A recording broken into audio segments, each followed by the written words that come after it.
नमस्ते बच्चों, मैं आपका गणित का अध्यापक चांद ठाकुर आपके सामने अपनी अगली वीडियो लेके हाजिर हूँ।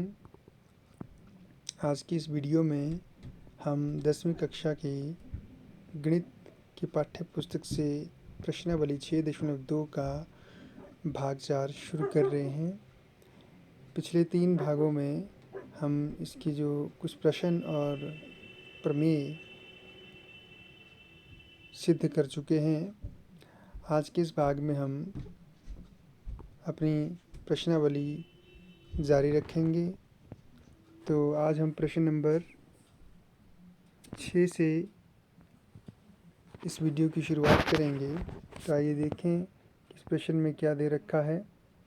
तो आकृति 6.21 में क्रमशः OP, OQ और OR पर स्थित बिंदु A, B और C इस प्रकार हैं कि AB PQ के समांतर और AC PR के समांतर है। दर्शाइए कि BC QR के समांतर है। तो आपको आकृति दे रखी है 6.121 में। तो आइए देखिए इसको हम किस तरह से ड्रॉ करेंगे। तो सबसे पहले जैसे कि आप सभी जानते हैं कि हमें चित्र बनाना होता है। जो चित्र दिया है या आकृति दे रखी है उसको ड्रॉ करना है हमें। तो यहाँ पे जो एक त्रिभुज दे रखा है PQR। तो त्रिभुज PQR में आपको कहा है जो PO, QO और जो RO जो माध्यिकाएं हैं जो बिंदुओं पर प्रच्छेद कर रही हैं, इन माध्यिकाओं में या इन रेखा OP हम कह सकते हैं, इसमें बिंदु A, रेखा OQ है उसमें बिंदु B और OR में बिंदु C इस प्रकार हैं कि जो AB है यानी कि जिस सफ़ेद रंग की जो लाइन हमने दिखाई हुई है ये PQ के समांतर होनी चाहिए। तो आपको सफ़ेद रंग में जो लाइनें दिखा रखी हैं वो आपस में समांतर दे रखी हैं। इसी प्रकार जो रेखा AC है यानी कि बिंदु A और C को मिला के जो रेखा बन रही है वो भुजा PR के समांतर है। आपको जो सिद्ध करना है कि बिंदु B और C को मिलाकर जो रेखा बन रही है वो जो है त्रिभुज की तीसरी भुजा यानी कि QR के समांतर है। तो ये आपको यहाँ पे देखिए लिखा हुआ दिया हुआ है कि त्रिभुज PQR में बिंदु ABC क्रमशः रेखा OP, OQ और OR पर इस प्रकार स्थित हैं कि AB PQ के समांतर है और AC PR के समांतर है। और सिद्ध क्या करना है कि जो BC रेखा यानी कि जो येलो रंग कलर की जो रेखा हमने दिखाई है यहाँ पे, तो ये क्या है, एक दूसरे के समांतर है। तो आइए देखते हैं इसको सिद्ध कैसे करना है। तो प्रमाण देखिए, प्रमाण हम कहाँ से शुरू करेंगे। त्रिभुज OPQ यानी कि जो सफ़ेद रंग का जो त्रिभुज बनाया हुआ है OPQ जो त्रिभुज है, इसमें अगर बात करें तो AB जो है PQ के समांतर दे रखा है, तो इसलिए लिखा हमने ब्रैकेट में दिया है। तो इस त्रिभुज OPQ में हम BPT लगाएंगे।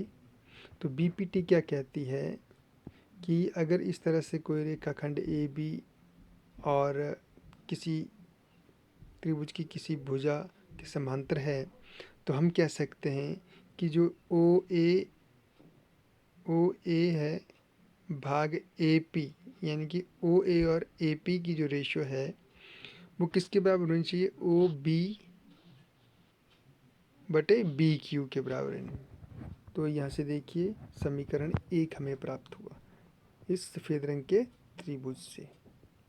तो इसके बाद हम आगे देखेंगे त्रिभुज OPR, ये जो हमने मजेंटा कलर में जो त्रिभुज दिखाया है तो इसमें देखिए जो OP भुजा है वो दोनों त्रिभुजों में कॉमन है, तो ये आपको सफ़ेद रंग की दिख रही होगी।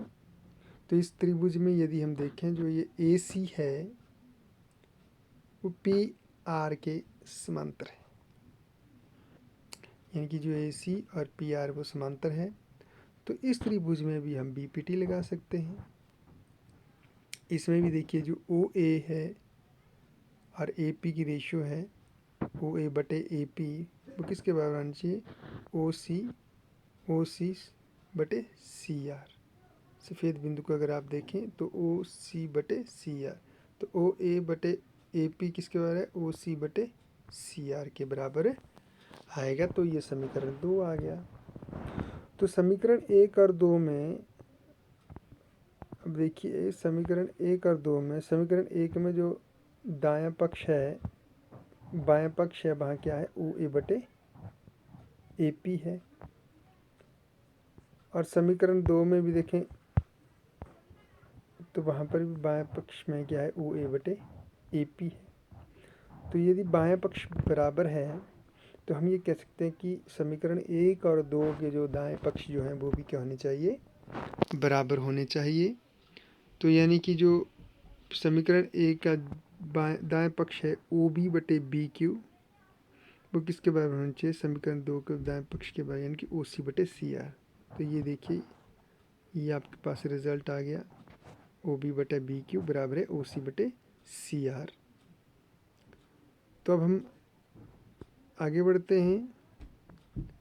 अब लेंगे हम जो तीसरा त्रिभुज हमारे पास बना है OQR, जो नीचे वाला त्रिभुज था OQR, जिसमें देखो अब क्या है हमारे पास, अब ये भी हमने सिद्ध किया है कि जो OB बटे BQ है वो किसके बराबर आ गया था हमारे पास, OC बटे CR के बराबर, यानी कि OB बटे BQ किसके बराबर है, OC बटे CR के बराबर है। तो यहाँ पर हम BPT के विलोम से क्या कहेंगे कि जो ये B और C को मिलाने वाली भुजा है BC है वो क्या है, जो त्रिभुज की जो तीसरी भुजा है QR इसके समानांतर है। तो ये हमारे ये प्रश्न सिद्ध हो गया। अब प्रश्न नंबर 7 की ओर बढ़ते हैं। तो इसमें लिखा जो प्रमेय 6.1 यानी कि BPT की बात कर रहे हैं ये का प्रयोग करते हुए सिद्ध कीजिए कि एक त्रिभुज की एक भुजा के मध्य बिंदु से होकर दूसरी भुजा के समांतर खींची गई रेखा तीसरी भुजा को समद्विभाजित करती है। ठीक है, आइए पहले सबसे पहले तो इसको हम चित्र की सहायता से समझें कि ये क्या कह रहा है। मान लीजिए एक त्रिभुज है ABC, ये एक त्रिभुज है।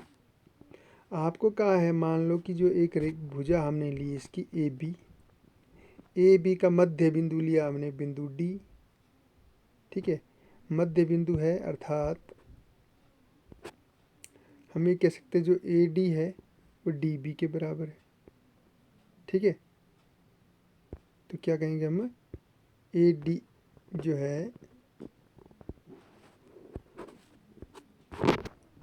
जो A से D तक की लेंथ है वो DB के बराबर है, यानी कि दोनों भाग क्या है, बराबर है। फिर हमें कहा है कि जो DE है यानी कि बिंदु D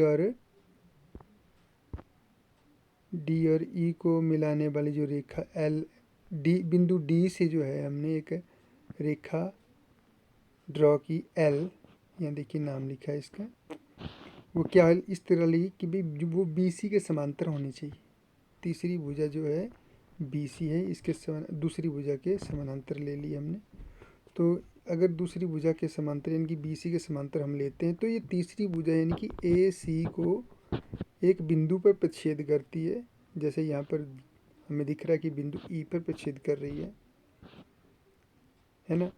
तो जिस बिंदु पर ये प्रतिच्छेद कर रही है यानी कि बिंदु E जो है, हमें सिद्ध करना है कि ये क्या है, AC का मध्य बिंदु है।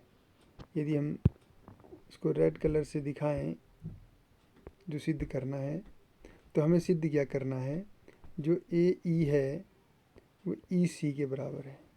डबल डैश के साथ हमने जिसको दिखाया है ये हमें प्रूव करना है, रेड लाइन वाला, और जो ब्लैक लाइन वाला ये हमें दे रखा है। तो आइए देखिए किस तरह सिद्ध करना है। तो सबसे पहले तो हमें वो चित्र हमने बनाना है, ठीक है। तो ये एरो आपको पता है, मैंने पहले भी बताया है, यदि हम एरो लगाते हैं किसी लाइन में, जैसे ये डी ई में और बी सी में हमने डबल एरो लगा के रखे हैं, तो ये हमें ये दिखाते हैं कि भाई ये जो डी ई है और बी सी है ये क्या है, समांतर दिए हुए हैं। तो दिया क्या है हमें, जो त्रिभुज ए बी सी है में डी हमने ए भुजा ए बी का मध्य बिंदु है, अर्थात जो ए डी जो है डी बी के बराबर है।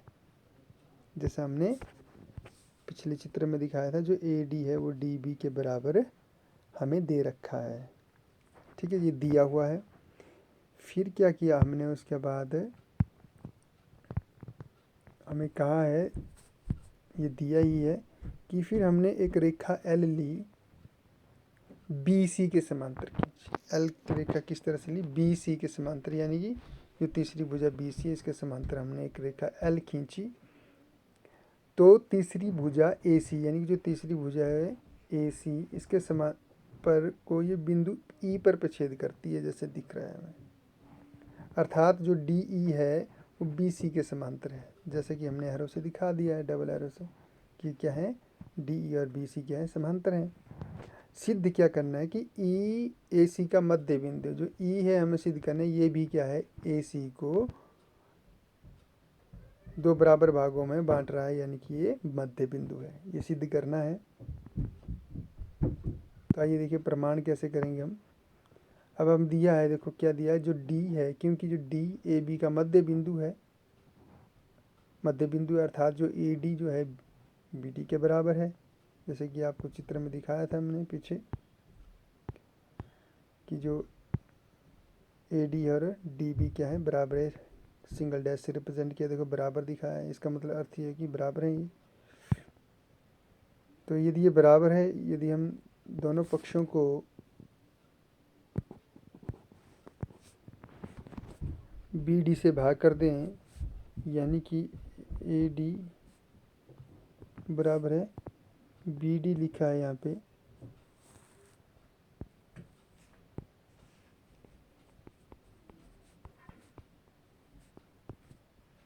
अब दोनों पक्षों की क्या करेंगे, हम बी डी से भाग कर रहे हैं, बी डी से भाग करेंगे, ये तो आ गया ए डी बटे बी डी। तो दाएं पक्ष को अगर देखें तो ये कर जाएगा, एक भाग हो जाएंगे आपस में, तो ये रह जाएगा एक, एक बटे एक यानी कि एक।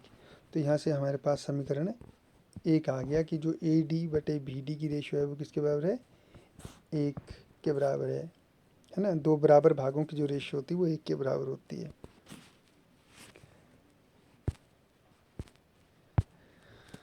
अब देखिए पुनः, ये तो इसकी बात थी रेशियो की, तो अब हम त्रिभुज ए बी सी में क्या दे रखा है हमें, हमने खुद लिया है रचना से, जो डी ई है वो बी सी के समांतर हमें रेखा ली है।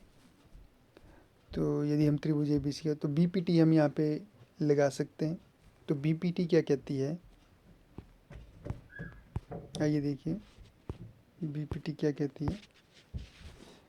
बी पी टी क्या कहती है कि अगर डी ई बी सी के समांतर है तो a D ratio D b किसके बराबर होनी चाहिए, ए ई बटे ई सी के बराबर। जो A D ratio D B होनी चाहिए वो किसके बराबर होनी चाहिए, ए ई बटे ई सी के बराबर होनी चाहिए। कहाँ से, बी पी टी से।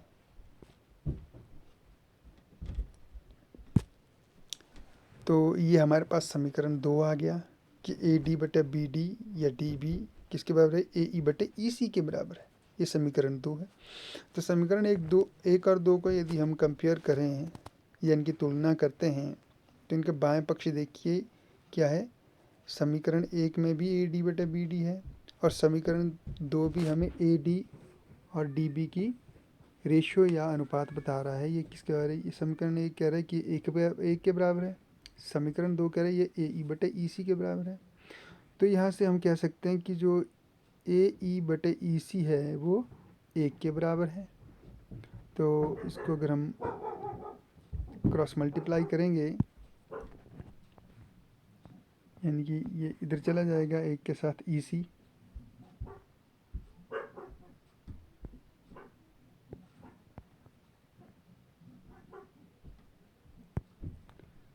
EC यहाँ चला जाएगा, एक के साथ गुणा हो जाएगा, तो जो AE है वो EC के बराबर आ जाएगा।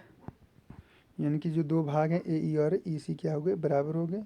अगर ये दो भाग बराबर हैं किसी भुजा में, किसी रेखा में एक बिंदु E है, तो उसके दोनों भाग बराबर हैं, तो इसका अर्थ ये क्या हो गया, मध्य बिंदु है। जैसे कि यदि हम पिछले इसमें जाएं, पिछली स्लाइड में, तो AE और EC ये क्या आ गए,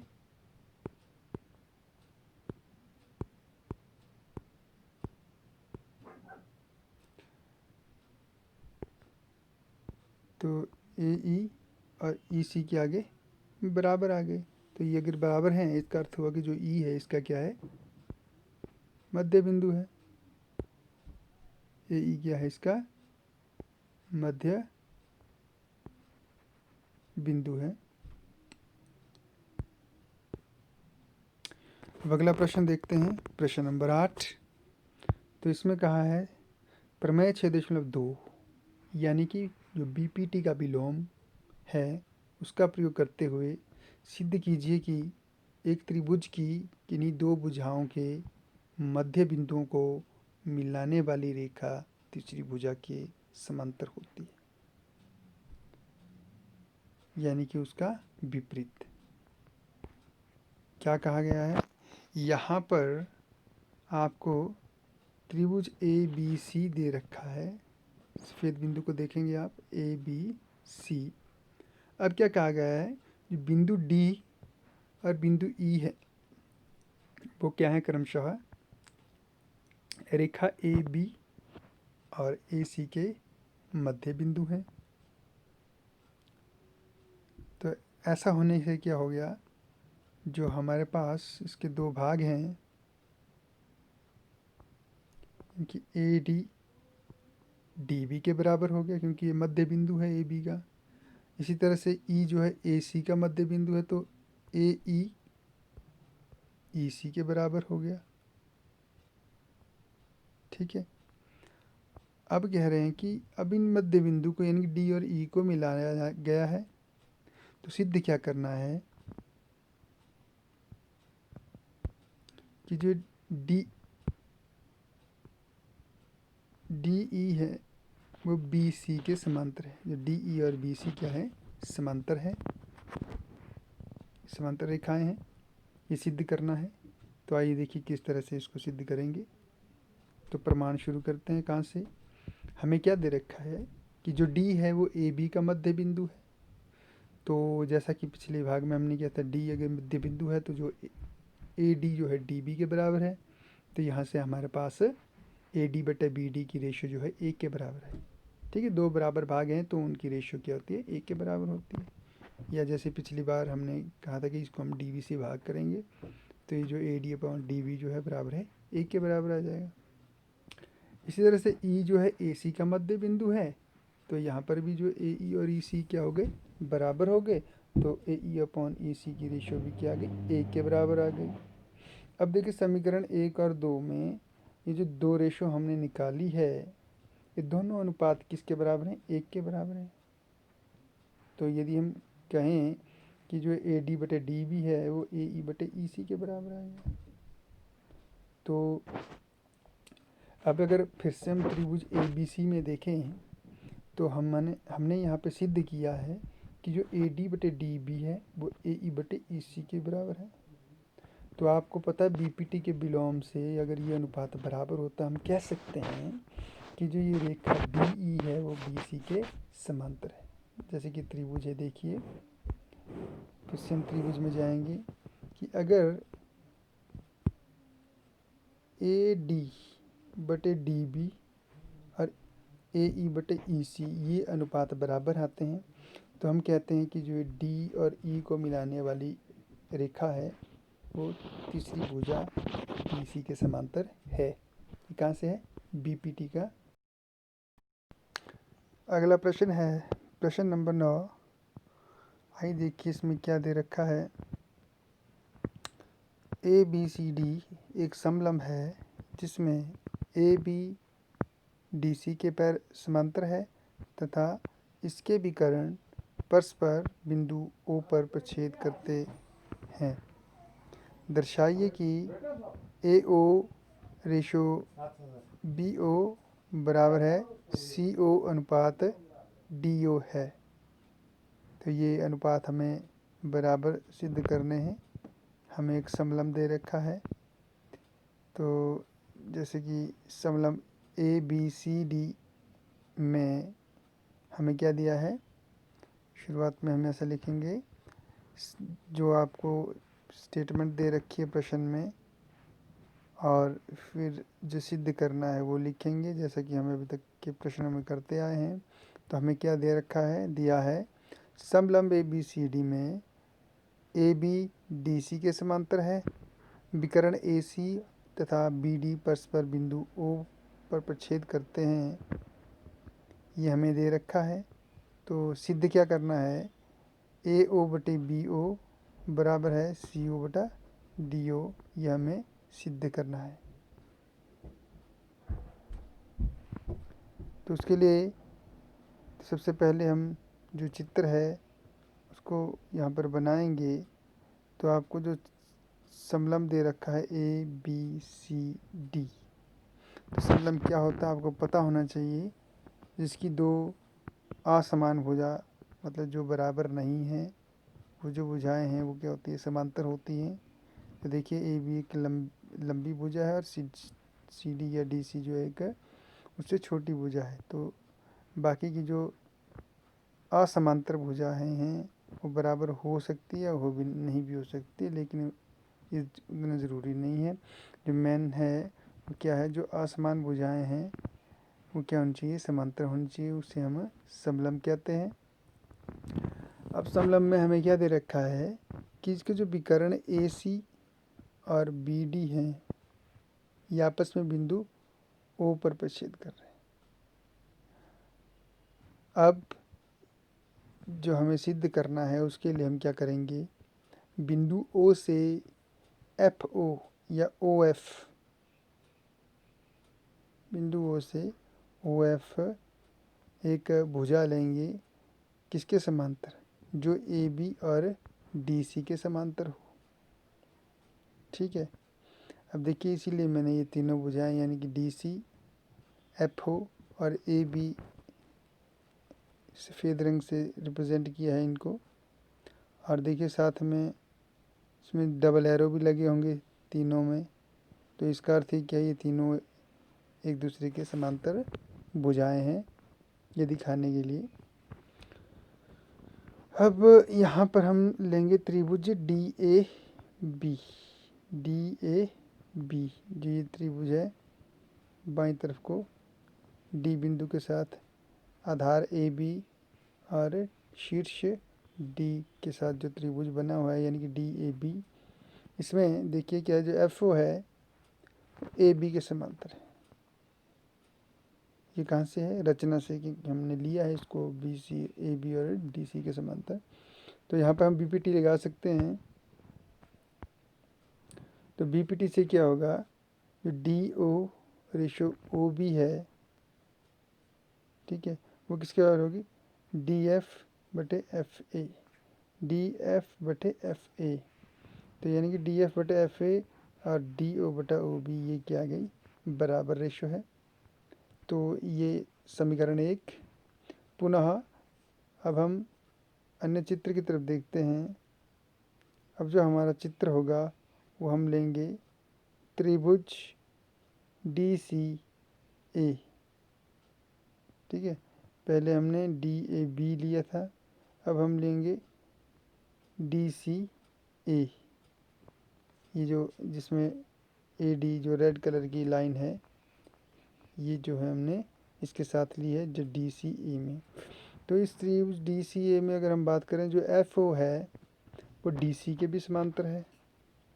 ठीक है, तो इस त्रिभुज में भी हम क्या कर सकते हैं, बी पी टी लगा सकते हैं।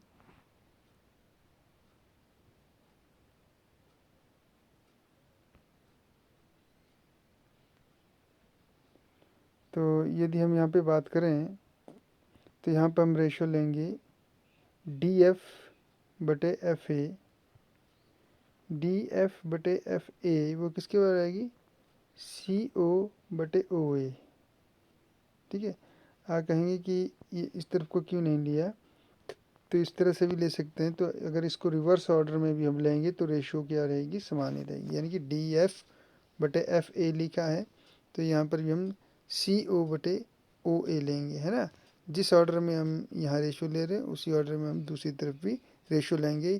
तो DF/FA बराबर है CO/OA के बराबर है। तो ये समीकरण है 2 आ गया आपके पास। तो ये इसमें नहीं लिखेंगे ये वाली रेशो। क्यों? क्योंकि हमें क्या चाहिए थे, समीकरण 1 और 2 में क्या चाहिए था, हमें बाएं पक्ष समान होना चाहिए था।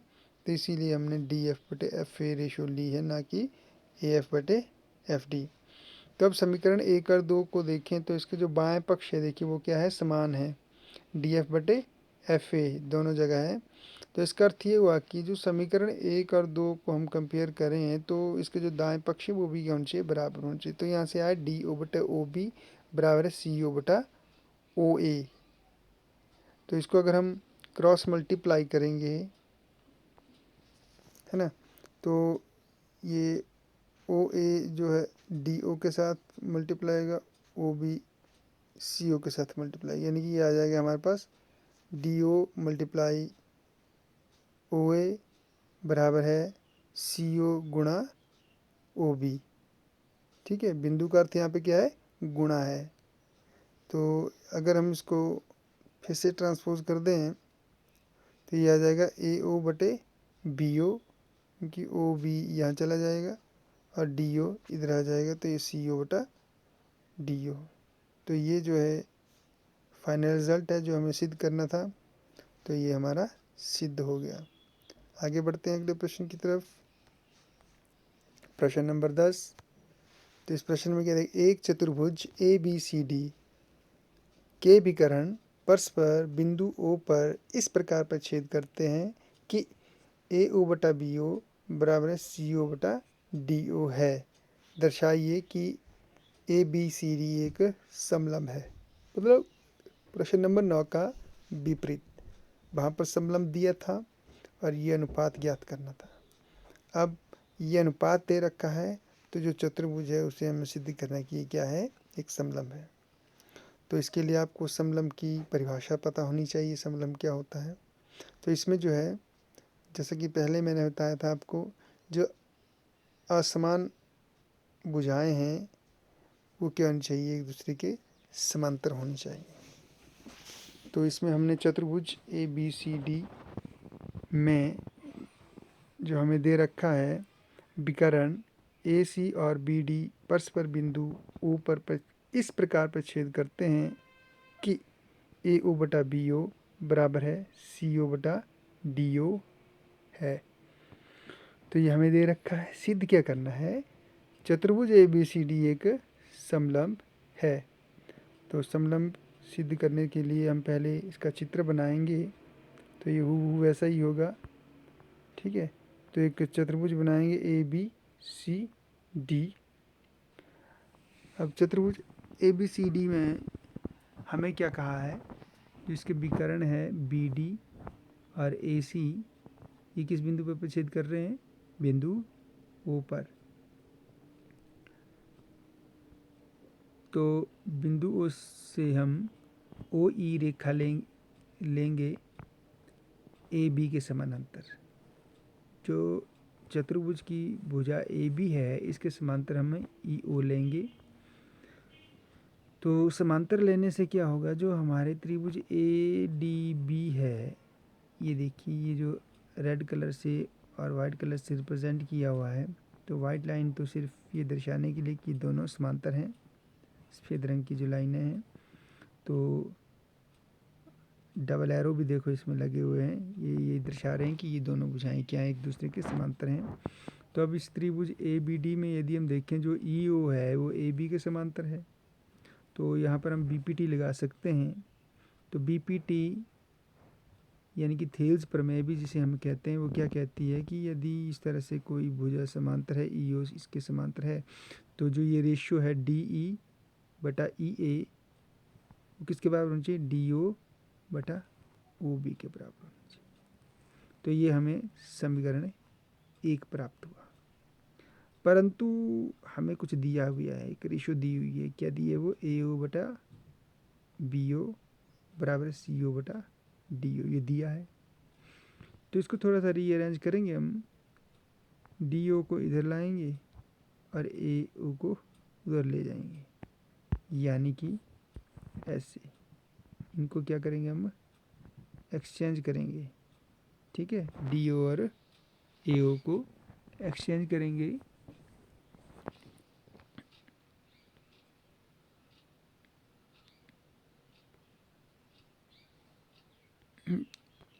देखिए, ए ओ को डी ओ की जगह ले जाएंगे और डी ओ को ए ओ की जगह लाएंगे। तो एक्सचेंज करने पर क्या हो जाएगा, हमारे पास ये आ जाएगा डी ओ बटे बी ओ बराबर है सी ओ बटा ए ओ। तो इसको हमने समीकरण 2 का नाम दे दिया। ऐसा क्यों किया हमने, तो देखिए यहाँ पे अब समीकरण 1 और 2 में अगर हम देखें तो इसके एक एक पक्ष में हमारे पास क्या आ गया, डी ओ बटा ओ बी। समीकरण 2 में भी बाएं पक्ष में क्या है, डी ओ बटा बी ओ या ओ बी। तो ये दोनों तो समान है, तो इसका अर्थ है जो दूसरे पक्ष हैं वो भी क्या होने चाहिए, बराबर होने चाहिए दोनों के। तो यहाँ से हमारे पास आ गया डी ई बटा ई ए किसके बराबर आ गया, सी ओ बटा ए ओ। ये देखिए समीकरण 1 और 2 से हमें क्या हुआ, प्राप्त हुआ, डी ई बटा ई ए किसके बराबर आया, सी ओ बटे ओ ए, है ना। क्योंकि डी ई बटा ई ए किसके बराबर है, डी ओ बटा ओ बी, और डी ओ बटा ओ बी किसके बराबर है, सी ओ बटा ए ओ के। इसका अर्थ ये हो कि ये इसके बराबर हुआ। तो यहाँ पर अब त्रिभुज लेंगे, कौन सा, ए सी डी। अगर देखें इस त्रिभुज को देखें, है ना, तो ए डी सी जो त्रिभुज है इसमें क्या होगा, जो डी ई बटे ई ए है वो किसके बराबर है, सी ओ बटे ओ ए के बराबर है ना। डी ई बटे ई ए सी ओ बटे ओ ए के बराबर है। यदि ये दोनों रेशो समान है, इसका अर्थ हुआ जो ई और ओ को मिलाने वाली भुजा है वो डी सी के समांतर होनी चाहिए। कहाँ से, बी पी टी के विलोम से हमारे पास क्या आ गया, जो ई ओ है वो डी सी के समांतर आ गया। साथ में हमें पता है जो हमने ई ओ है, देखिए पहले ही हमने किसके समांतर ले रखी है, ए बी के समांतर ले रखी है रचना से, है ना। इसीलिए हमने ये डबल एरो लगाया था ताकि हमें दिख जाए साफ साफ। अब अगर ये इसके भी समांतर है, ये इसके भी समांतर है, तो एक यदि कोई दो भुजाएं किसी एक भुजा के या एक रेखा के समांतर हों, तो इसका अर्थ है वो आपस में भी क्या होनी चाहिए, समांतर होनी चाहिए, है ना। यानी कि डी सी जो है वो भी ई ओ के समांतर है, और जो ए बी है वो भी ई ओ के समांतर है। दोनों ही ई ओ के समांतर है, तो यानी कि वो आपस में भी समांतर होनी चाहिए। तो इसलिए जो चतुर्भुज ए बी सी डी है एक समलंब है जिसमें ए बी सी डी के समांतर है। देखिए जो असमान भुजाएं हैं ए बी और सी डी, ये क्या है, आपस में समांतर है इस चतुर्भुज की। तो जब ऐसा होता है तो उसे हम क्या कहते हैं, समलंब कहते हैं। आज के लिए इतना ही, धन्यवाद।